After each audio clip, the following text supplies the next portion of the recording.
Bienvenue dans notre univers où chaque histoire est un miroir de la vie, tiré de faits réels et empreinte de leçons profondes. Avez-vous déjà entendu parler d'un homme qui a tout réussi, sauf l'essentiel?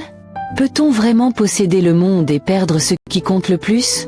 Gabriel Maxwell était un homme puissant, un diamantifère respecté, un père comblé en apparence. Mais derrière les murs de son empire scintillant, une tempête grondait. 4 femmes. Des enfants qui ne se regardent plus comme des frères et sœurs.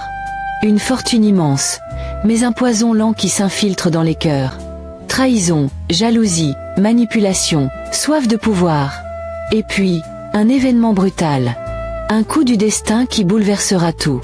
Mais au fond, Gabriel a-t-il été victime de ses propres choix? A-t-il creusé lui-même la tombe de son empire familial? Et surtout, qui sortira vainqueur de cette guerre silencieuse, où l'amour se mêle à la cupidité et où l'héritage devient un champ de bataille?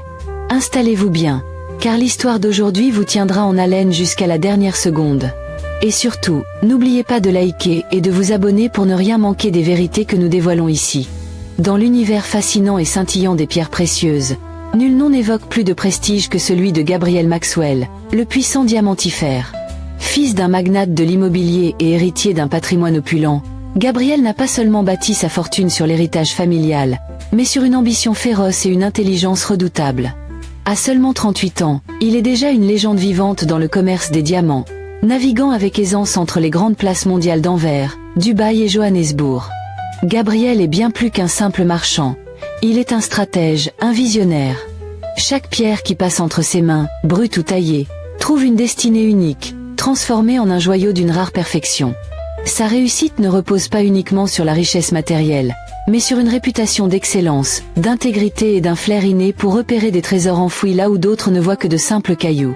Avec 2 immeubles de luxe trônant fièrement au cœur de la capitale, et une fortune que même les plus audacieux n'osent chiffrer, Gabriel est l'incarnation de la prospérité. Mais derrière les éclats des diamants se cache un homme mystérieux, dont l'ascension fulgurante ne laisse personne indifférent, et dont le destin s'écrit à même le roc. Gabriel Maxwell, malgré sa réputation de stratège implacable dans le commerce des diamants, nourrissait une grande passion, les femmes. Il les aimait profondément, non pas comme des trophées, mais comme des compagnes, des alliés. Cependant, Gabriel savait où tracer la ligne. Jamais ses affaires de cœur ne franchissaient les portes de son empire commercial. Cette discipline lui permit de protéger et de faire prospérer sa fortune colossale. Il épousa d'abord Hélène, la fille de l'ami de son défunt père. Un mariage d'alliance, solide et respecté. Mais Gabriel, homme aux ambitions multiples, n'en resta pas là. 3 autres femmes vinrent compléter sa vie, chacune occupant une place particulière dans son cœur et son foyer. Malgré la complexité d'une telle configuration, Gabriel maintenait une harmonie apparente. Sa famille, composée de ses 4 épouses et de 8 enfants, formait une véritable dynastie. Gabriel voyait en eux l'avenir et s'investissait pleinement dans leur éducation. 12 âmes apprenaient à ses côtés les secrets du commerce, du leadership et de la gestion. Pourtant, leur quotidien n'avait rien de spartiate. Villas somptueuses, voitures de luxe et voyages exotiques faisaient partie intégrante de leur vie. Sous la direction de Gabriel, cette grande famille vivait dans l'opulence et l'ordre. Malgré l'opulence et le faste qui enveloppaient la famille de Gabriel Maxwell, des fissures invisibles fragilisaient les fondations de son château. Sa première épouse, Hélène, se considérait comme la véritable maîtresse des lieux. Forte de son statut de première arrivée et fille de l'ami du père de Gabriel, elle voyait les 3 autres femmes comme des intruses, des épouses de second rang qui n'avaient ni le même rang ni le même droit à son époux. Sa volonté de domination instaurait un climat de tension constant. La deuxième épouse, Micardy, moins préoccupée par les querelles de pouvoir, concentrait toute son énergie sur ses enfants. Mais derrière sa façade apaisée se cachait une haine exposant 8 tensions s'étaient accrues, transformant leur château en un champ de bataille émotionnelle. Les querelles incessantes entre ses épouses, alimentées par la jalousie et la rivalité, avaient rapidement contaminé ses enfants. La division était devenue la règle. Lorsque certains enfants arrivaient au château, d'autres partaient aussitôt pour éviter les confrontations. Gabriel, bien qu'aimant et impartial, peinait à rassembler tout le monde sous le même toit, ne serait-ce que pour un moment de convivialité. Cette lutte constante pour préserver une harmonie familiale lui semblait désormais vaine. Il réalisait qu'en cherchant à agrandir sa famille, il avait sacrifié la sérénité qui en faisait autrefois la force. Le regret l'habitait, pesant comme un fardeau invisible. Gabriel, homme de succès dans les affaires, se sentait prisonnier de ses propres choix, incapable de concilier les cœurs divisés de sa maison. Un jour, pendant qu'il effectuait l'un de ses voyages d'affaires, il va vivre un événement mortel, un crash d'avion. La nouvelle du crash d'avion de Gabriel Maxwell se répandit comme une traînée de poudre, frappant sa famille comme un coup de tonnerre. Ce pilier, figure centrale autour duquel tout gravitait, venait de disparaître brutalement, laissant un vide immense. La panique et le désarroi furent les premières réactions immédiates. Les tensions latentes au sein du foyer explosèrent instantanément.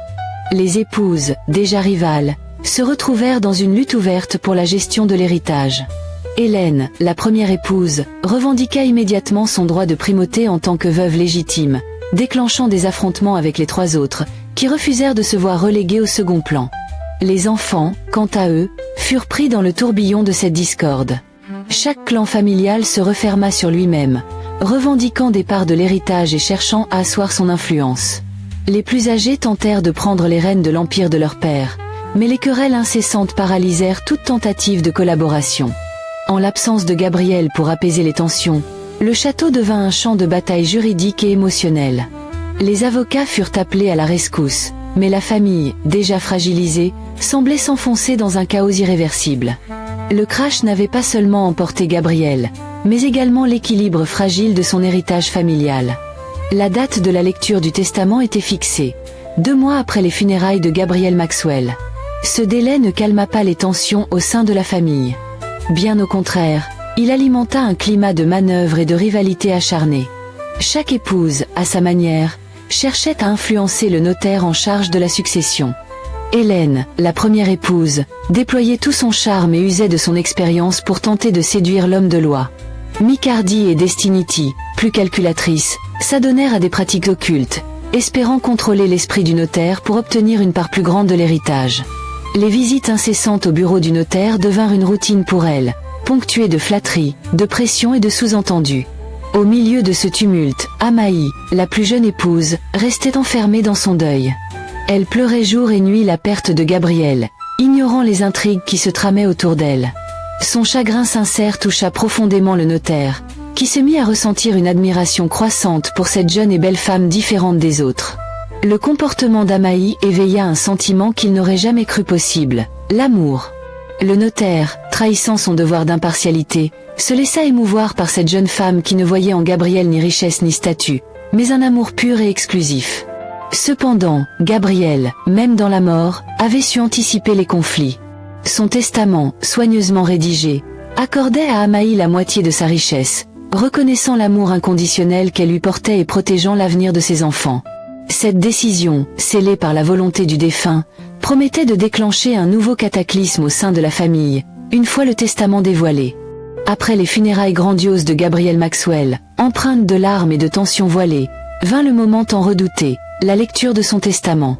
Réunis dans le bureau du notaire, les épouses et les enfants écoutèrent avec attention chaque mot qui scellait le destin de leur héritage.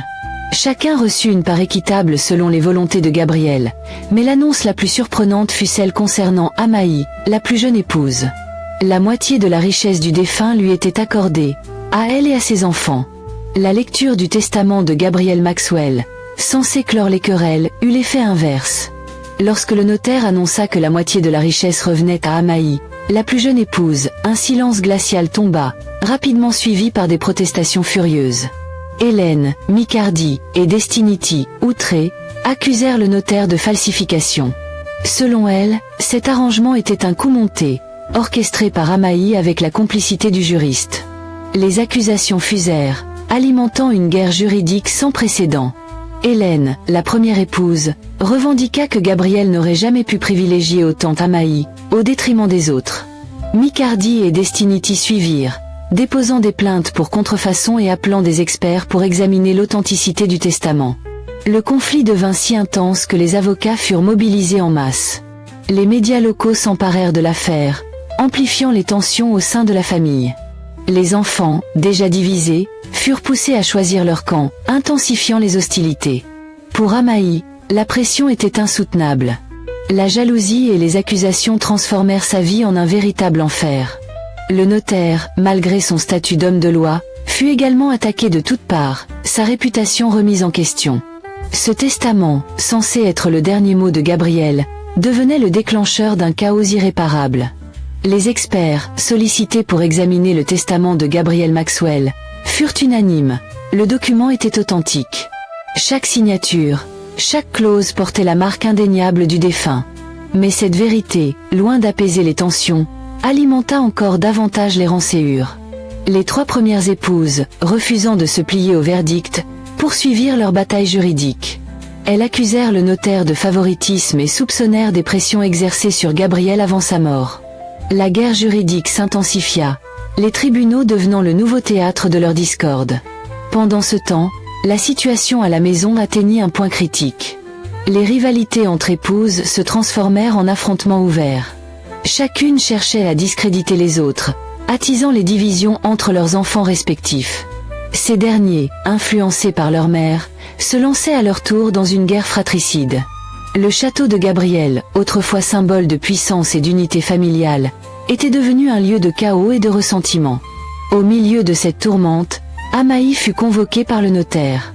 Dans son bureau, il lui donna des conseils avisés pour la gestion de sa nouvelle richesse, insistant sur l'importance de la prudence et de la discrétion. Mais, incapable de contenir ses émotions, il profita de cette rencontre pour lui avouer ses sentiments. Amaï, bien que touchée par sa sincérité, lui répondit qu'elle portait encore le deuil de Gabriel et qu'elle n'était pas prête à envisager une nouvelle relation. Ces paroles, empreintes de douleur et de respect, renforcèrent l'admiration du notaire pour elle. Alors que les flammes de la discorde familiale continuaient de brûler, un lien silencieux et sincère commençait à se tisser entre eux, promettant un nouvel espoir dans ce tourbillon de chaos. 1 an après les querelles qui avaient suivi la lecture du testament, Amaï, la jeune épouse de Gabriel, prit une décision qui marqua un tournant. Toujours éprouvée par le chaos familial et les luttes incessantes, elle trouva en son notaire un soutien indéfectible. Son respect, sa patience et son admiration sincère finirent par gagner son cœur.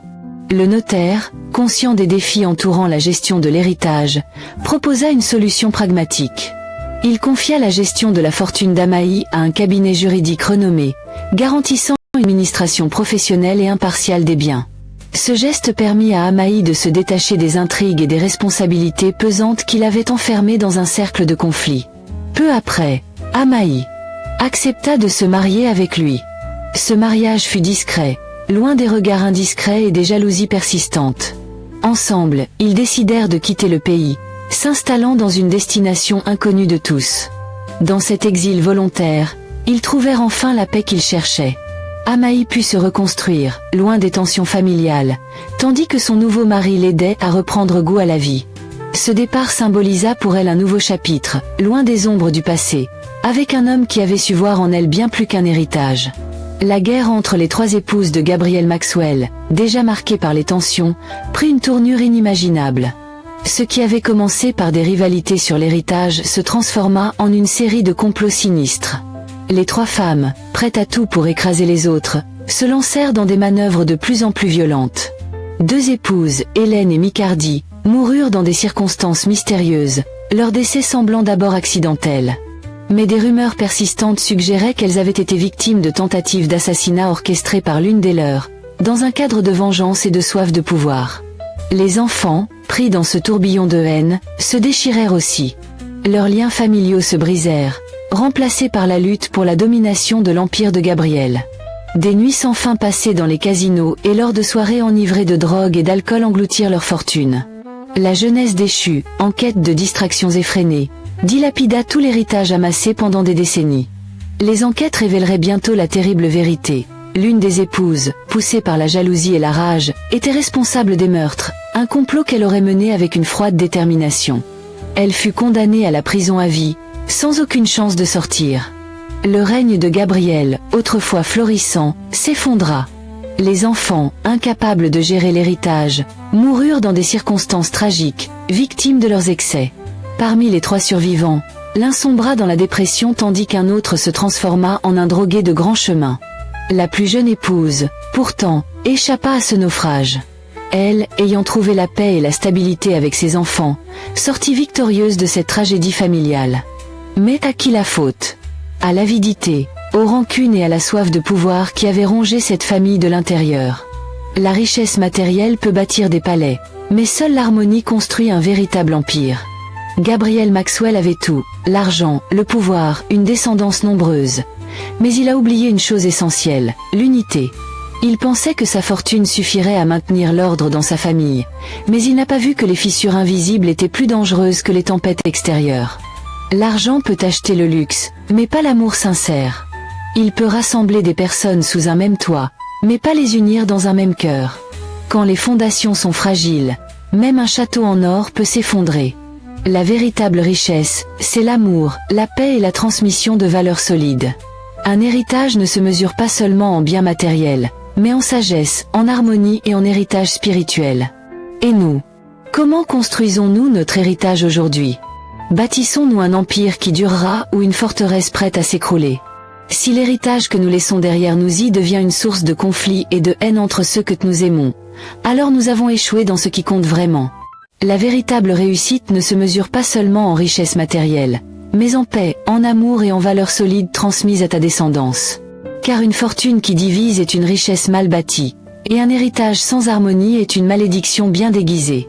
Si cette histoire t'a fait réfléchir, laisse un commentaire sur les erreurs de Gabriel Maxwell. Aide-nous à partager ces leçons de vie. Like et abonne-toi. Parce que parfois, une seule vérité peut sauver une vie.